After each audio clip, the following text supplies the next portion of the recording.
actually on the payroll of a preferred cartel. So the pattern is the same.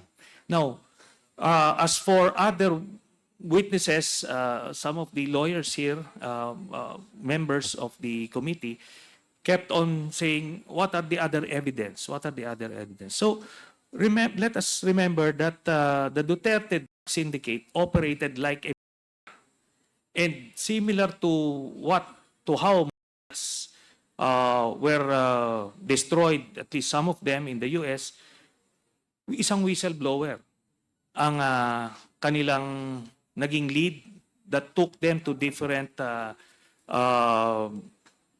different pieces of evidence and witnesses. So yun po ang nakita kong value po kay Mr. Las Cañas. Senator, one of the documents which you presented, should I say, or the information you shared, is about the huge amount of money received by the Duterte family, Yes. which, as alleged, came from money. Do you confirm this? That is my conclusion, Mr. Chairman, because again, the way these syndicates operate, wala naman pong mga resibo ito, wala naman mga CCTV na makikita tayo. Ito po, circumstantial. Lahat po, because I cannot explain kung saan po nanggagaling itong pera na ito na pumapasok po periodically. Yun po, Mr. Chairman. Senator, do you have any pending case against the Dutertes pertaining to this information about the bank deposits? Meron po. I included that doon po sa aking case na final way back in 2016. And as I mentioned, because of this other case that I filed in 2016, yun po ang naging basis ng overall Deputy Ombudsman then to request from the AMLAC documents, and that led him to issue that statement that the contents of the documents that I had are similar to the documents they got.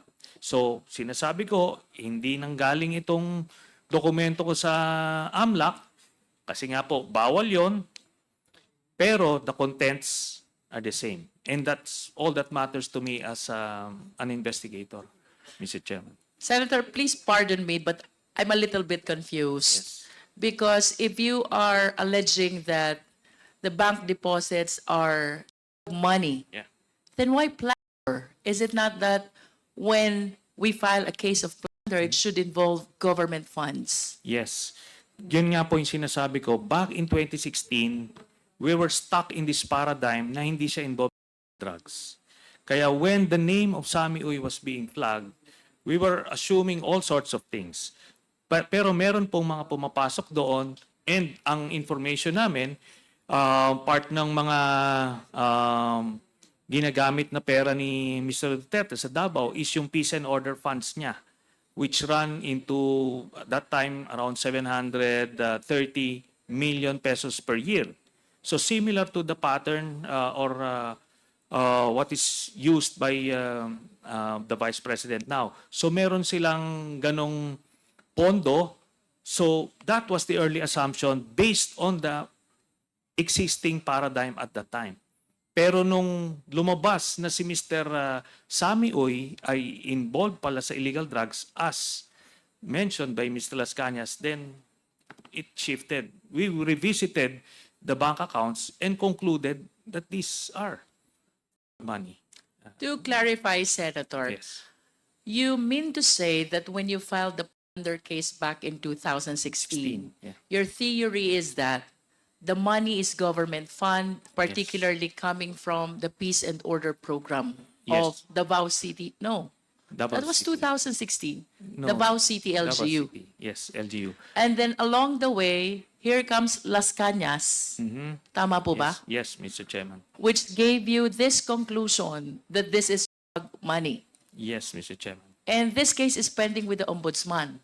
Yes. Did you file any supplemental affidavit to correct this theory of your case? But by then, we only had the witness testimony of Mr. Las Cañas, who was already out of the country and cannot be used as supplemental evidence. But we still attached other pieces of evidence like the COA audit reports, which flagged the ghost employees of Mr. Duterte at that time. With that COA, with all due respect, Yes. Senator, then you're going back again to the theory of government funds. Yes. So perhaps I need to rephrase my question. Did you initiate a separate complaint with the theory that this money is indeed a drug money? No, Mr. Chairman, because I filed it back in 2016. It included the COA records, the documents, because we were working on that assumption back then, Mr. Chairman. The reason why I am asking you, Senator, is because kanina po nung maaga pa, one of our challenges in the Quadcom investigation is how to be able to secure the freeze order. And one of the offenses punishable under the AMLA as predicate crime is violation of law. And I suppose that if you are intending to file an offense, a case under 9165, I wish to believe, and I'm inclined to believe, that you can solicit the help of the AMLA, perhaps to get a verified copy of the information which you are presenting are bank deposits. Yes. Well, Mr. Chairman, the evidence I got for the illegal smuggling case only involved Pulong and Mansa Carpio. And I only have that information from Mr. Las Cañas, who is out of the country and inaccessible, Mr. Chairman. Anti-money laundering. I just asked Senator Yes. my staff here to check if Anti-Graft and Corrupt Practices Act is included among those offenses considered as predicate crime of violation of AMLA.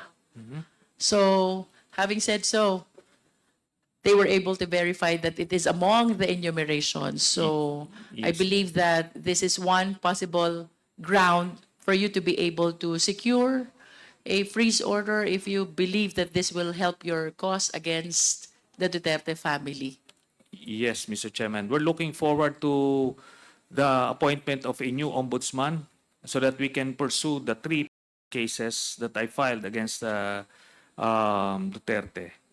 Mr. Chairman. And unfortunately, when when the overall Deputy Ombudsman Carandang requested AMLAC precisely because it's included, the newly designated AMLAC executive director, who is a lackey of Mr. Duterte, stonewalled the ombudsman.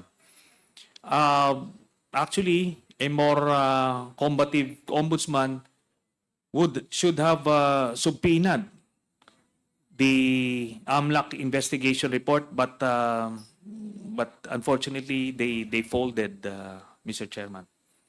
Thank you, Senator Trillanes. I have few more questions, Mr. Chair, for Mark Taguba.